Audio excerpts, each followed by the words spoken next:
आज ही क्यों नहीं। एक बार की बात है, एक शिष्य अपने गुरु का बहुत आदर सम्मान किया करता था। गुरु भी अपने इस शिष्य से बहुत स्नेह करते थे, लेकिन वह शिष्य अपने अध्ययन के प्रति आलसी और स्वभाव से दीर्घसूत्री था। सदा स्वाध्याय से दूर भागने की कोशिश करता तथा आज के काम को कल के लिए छोड़ दिया करता था। अब गुरुजी कुछ चिंतित रहने लगे कि कहीं उनका ये शिष्य अपने जीवन संग्राम में पराजित न हो जाए। आलस्य में व्यक्ति को अकर्मण्य बनाने की पूरी सामर्थ्य होती है। ऐसा व्यक्ति बिना परिश्रम के ही फलोपभोग की कामना करता है। वह शीघ्र निर्णय नहीं ले सकता और यदि ले भी लेता है तो उसे कार्यान्वित नहीं कर पाता। यहाँ तक कि वह अपने पर्यावरण के प्रति भी सजग नहीं रहता है और न भाग्य द्वारा प्रदत्त सुअवसरों का लाभ उठाने की कला में ही प्रवीण हो पाता है।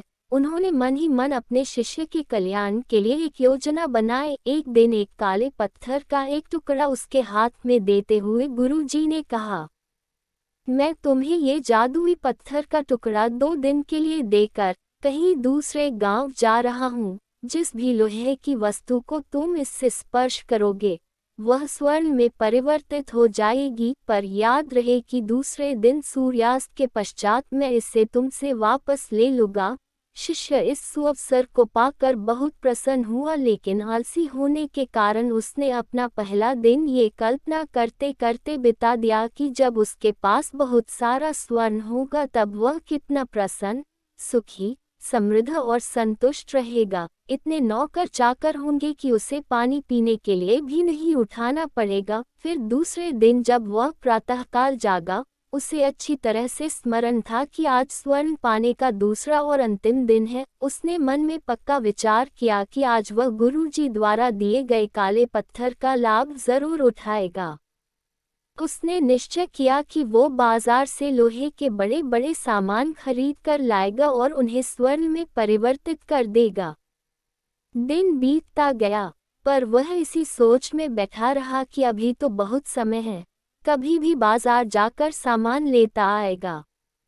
उसने सोचा कि अब तो दोपहर का भोजन करने के पश्चात ही सामान लेने निकलूंगा, परंतु भोजन करने के बाद उसे विश्राम करने की आदत थी और उसने बजाय उठ के मेहनत करने के थोड़ी देर आराम करना उचित समझा। पर आलस्य से परिपूर्ण उसका शरीर नींद की गहराइयों में खो गया और जब वो उठा तो सूर्यास्त होने को था। अब वह जल्दी जल्दी बाजार की तरफ भागने लगा, पर रास्ते में ही उसे गुरुजी मिल गए। उनको देखते ही वह उनके चरणों पर गिरकर उस जादुई पत्थर को एक दिन और अपने पास रखने के लिए याचना करने लगा, लेकिन गुरुजी नहीं माने और उस शिष्य का धनी होने का सपना चूर चूर हो गया। पर इस घटना की वजह से शिष्य को एक बहुत बड़ी सीख मिल गई। उसे अपने आलस्य पर पछतावा होने लगा। वह समझ गया कि आलस्य उसके जीवन के लिए अभिशाप है और उसने प्रण किया कि अब वो कभी भी काम से जी नहीं चुराएगा और एक कर्मठ, सजग और सक्रिय व्यक्ति बनकर दिखाएगा। कहानी की शिक्षा। दोस्तों, जीवन में हर किसी को एक से बढ़कर एक अवसर मिलते हैं, पर कई लोग इन्हें बस अपने आलस्य के कारण गंवा देते हैं। इसलिए मैं यही कहना चाहता हूँ कि यदि आप सफल, सुखी, भाग्यशाली, धनी अथवा महान बनना चाहते हैं तो आलस्य और दीर्घसूत्रता को त्याग कर अपने अंदर विवेक, कष्ट साध्य श्रम और सतत जागरूकता जैसे गुणों को विकसित कीजिए। और जब कभी आपके मन में किसी आवश्यक काम को टालने का विचार आए तो स्वयं से एक प्रश्न कीजिए, आज ही क्यों नहीं।